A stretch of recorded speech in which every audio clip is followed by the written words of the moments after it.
First, you have some time to look at questions 1 to 7.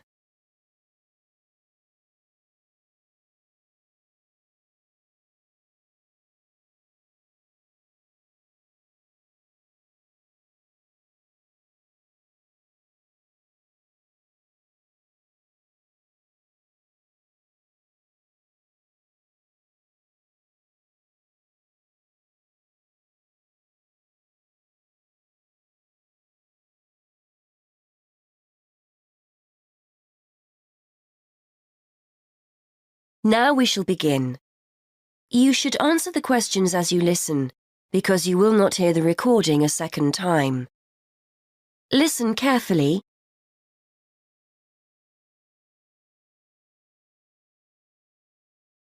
Good morning. I'd like to book a coach to London. I was hoping you had something available this Saturday afternoon. Good morning, sir. Take a seat and I'll just check for you. Yes, we still have several free seats for Saturday. Where will you be leaving from? There are 3 pickup points in town: Main Street, Centenary Square, or the Central Bus Station. From Centenary Square, please. That's easier for me to get to than the bus station. And what time would you like to leave? There are coaches on the hour every hour, from 12 through till 6 p.m. Well, I'm meeting someone at the station in London and I need to be there for 4:30. So, which one would you recommend? Well, there's one leaving at 1 that arrives at Victoria Station at 4:10, if that's any good. Traffic is usually quite light at the weekend and the drivers tend to make good time, so I think you'd certainly be there for 4:30. OK, that sounds just right. I think I'll take that. I can always phone ahead if I'm going to be late. And when are you returning, sir? Actually, I'm not sure when I'll be coming back, so I won't book a return ticket, just one way. I can always book you an open return if you'd like.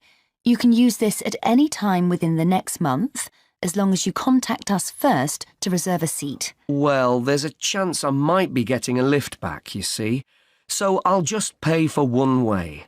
I don't want to buy a return if I don't need it. OK, no problem. Are you travelling alone? Just the one ticket, please. I'm going down to visit my daughter at university. My son's meeting me at the station, so it's a proper family reunion. Very nice. OK, well, I can book that for you if you like, sir. That'll be £23.50. Now, I just need to take down some details. Can I have your name, please? Yes, it's Matthew Upton. That's U-P-T-O-N. And your address? 34 Allesley Road. Allesley, that's A-L-L-E-S-L-E-Y. And your telephone number? 01732 558 997. And your email address. We'll use this to send confirmation of your travel details. matt257@yahoo.co.uk. OK, thanks. Before you hear the rest of the conversation, you have some time to look at questions 8 to 10.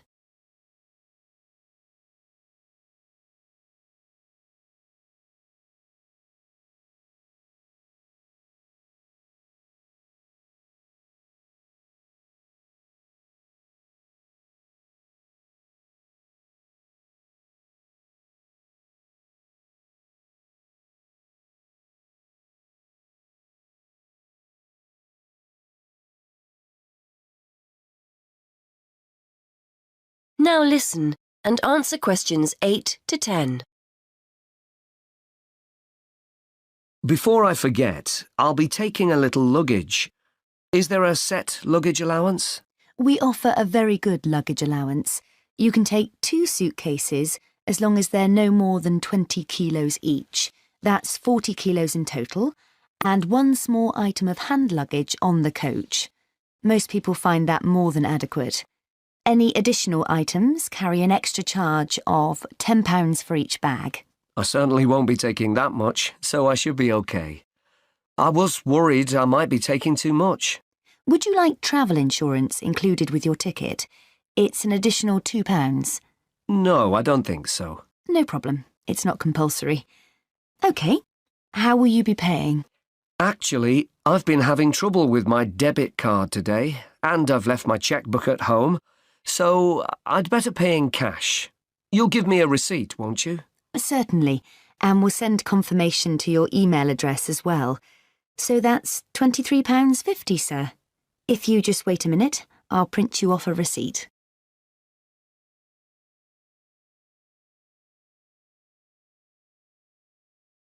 That is the end of part 1. You now have half a minute to check your answers.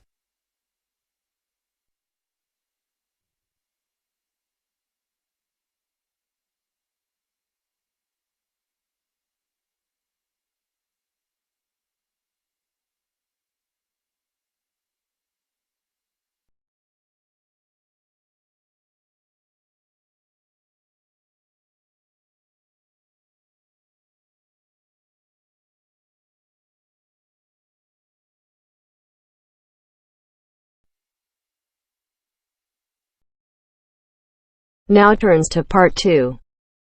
Part 2. You are going to hear a guide named Matt who is introducing their trip in Wildlife Haven. Now you have some time to look at questions 11 to 15.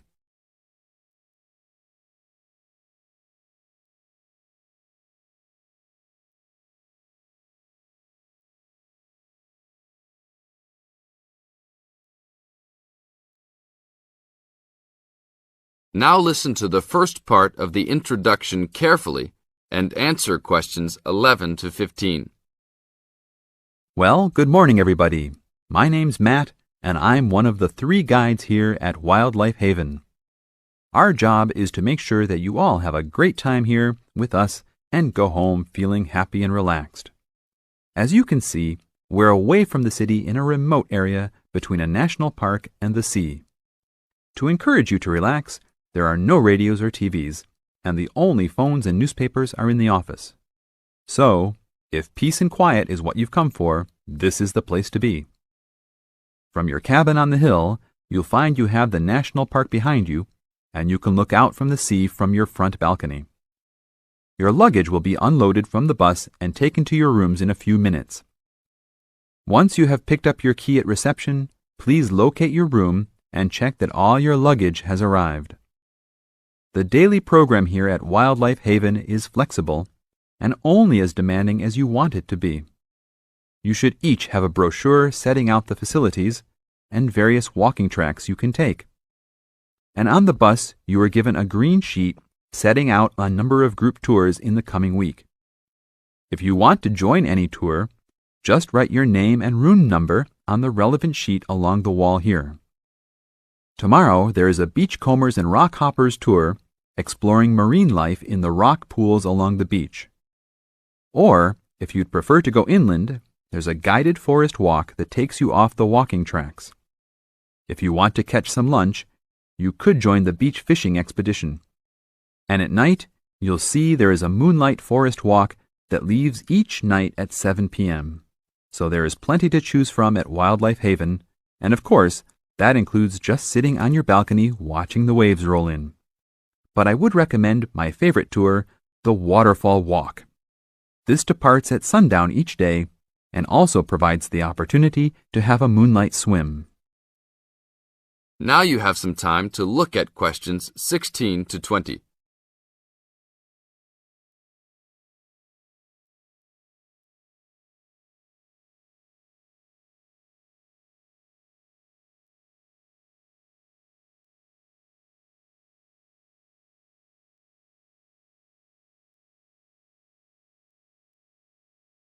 In the second part of the introduction, you are going to get some advice from Matt.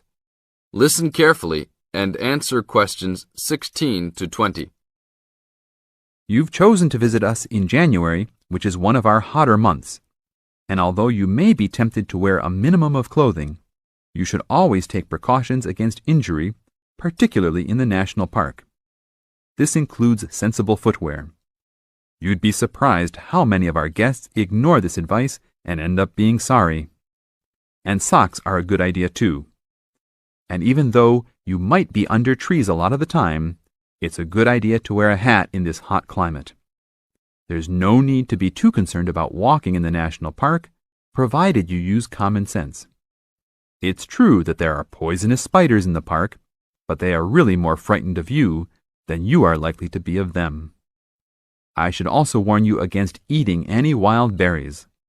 Some are edible, but you should avoid them all. We'll provide all the food you can eat. Well, that's about all for now.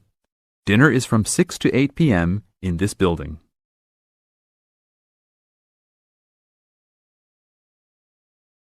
That is the end of part 2. You now have half a minute to check your answers.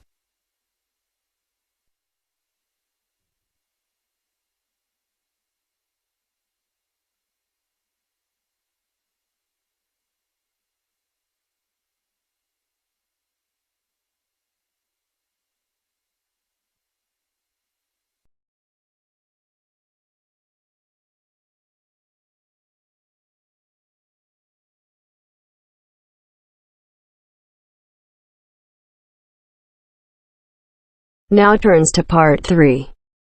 Part 3. You will hear a conversation between a student, Kayana, and a professor about an assignment.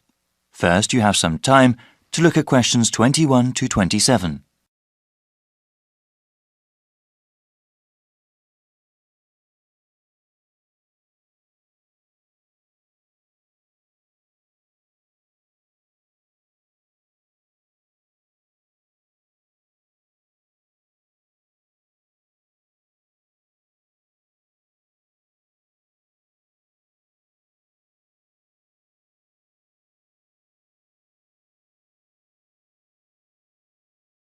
Now listen carefully and answer questions 21 to 27.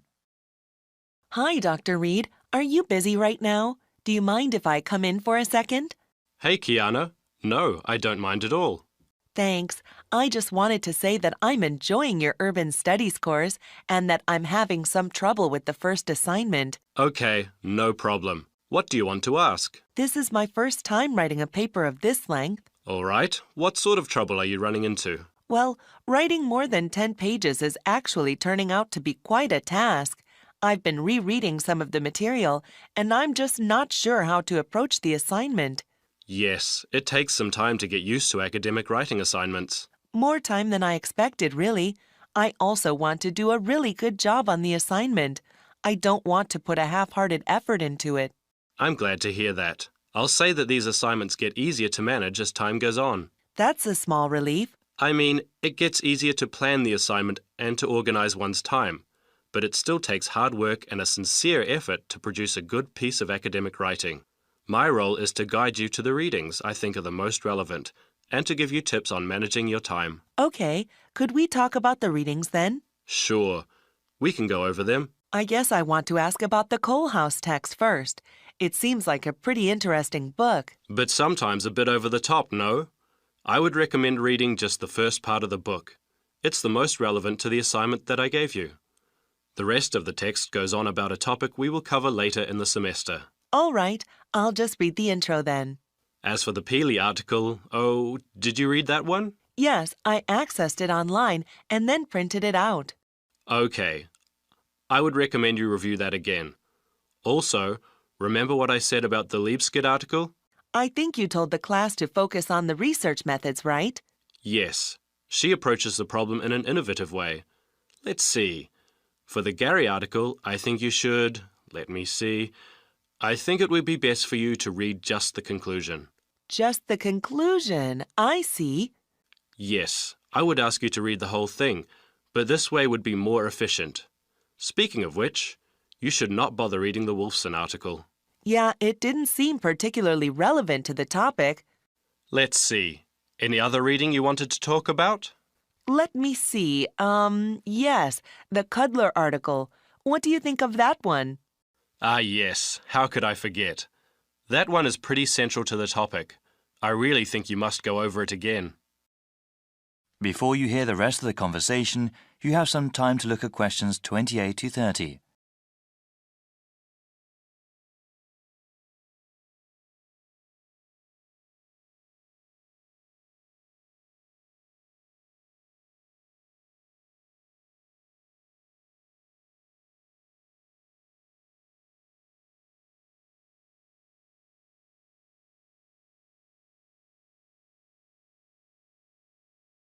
Now listen and answer questions 28 to 30.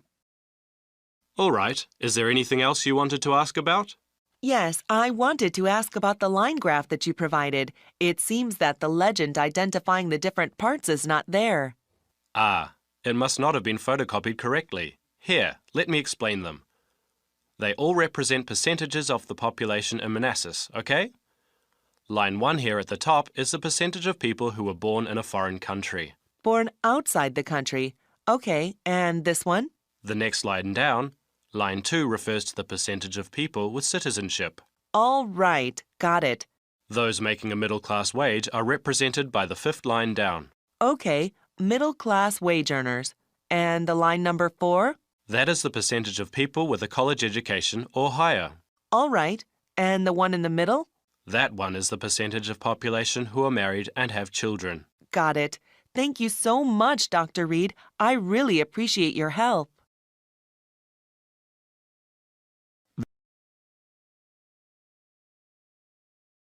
That is the end of part 3. You now have half a minute to check your answers.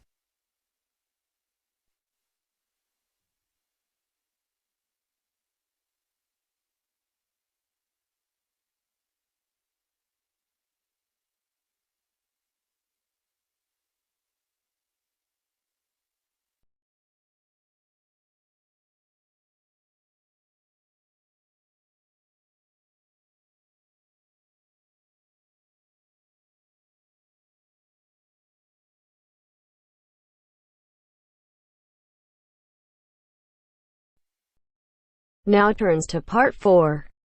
Part 4. In this section, you'll hear a lecture on coral reef. First, you have some time to read questions 31 to 40.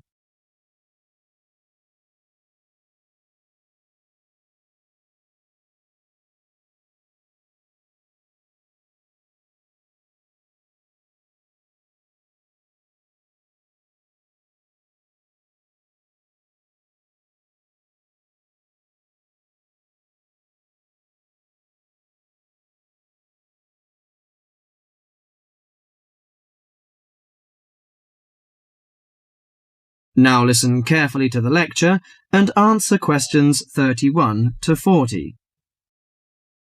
Do you fancy diving in the wonderful world of coral reefs, green sponges, colourful fish and red crabs? It is a rich garden beneath the waves. But how much do you know about the corals? Are they animals or plants? What are the threats to coral reefs? Today, Mr. Tim Harford, Executive Director of the Coral Reef Alliance, is going to introduce the facts about coral reefs. Good afternoon, everyone. Coral reefs are one of nature's most magnificent creations. It is filled with thousands of unique and valuable plants and animals. Over 1/4 of all marine species depend on healthy coral reefs. Humans also depend on coral reefs. These marine ecosystems are the primary source of food and income for millions of people, a vast repository of valuable chemical compounds and medicines, and a natural wave barrier that protect beaches and coastlines from waves and storms. Coral is actually the exoskeletons of coral polyps. Made from limestone, these skeletons build up over time, forming the reef. New corals are born each April. At a certain hour, on a certain night, mature corals suddenly release clouds of eggs and sperm into the sea. After the fertilized eggs take root on the seafloor, they can grow up to 15 centimeters per year. Coral reefs are present in the waters of over 100 countries. These are warm, 18 to 29 degrees centigrade, shallow, sunny regions primarily between the tropics of Cancer and Capricorn. Only clear, warm salt water can support a coral reef. And because sunlight is crucial to the reef's survival, the water must also be shallow. The algae that grow on coral provide much of the coral's food. In deeper water, algae cannot get the sunlight they need to grow. Most coral reefs are in the tropics because natural conditions there are perfect. In their modern form, coral reefs have thrived on Earth for over 50 million years. In recent years, however, More than 11% of the world's reefs have been lost, with another 16% severely damaged during the El Niño event in 1998. Up to 32% of coral reefs may be destroyed by human activities in the next 30 years if we do not take action now. Corals and coral reefs are extremely sensitive. Slight changes in the reef environment may have detrimental effects on the health of entire coral colonies. These changes may be due to a variety of factors. One of the greatest threats to coral reefs is human expansion or development. As human population increases, so does the harvest of resources from the sea. Due to overfishing, reef fish populations have been greatly decreased in some areas of the world. The removal of large numbers of reef fish has caused the coral reef ecosystems to become unbalanced. As we know, corals are also very popular as decorations. A large amount of the most healthy corals are selected by commercial collectors. They sell the corals to souvenir shops, where a large number of tourists wait to purchase them as decorations or souvenirs. Coral reefs also receive much damage from both commercial and private vessels.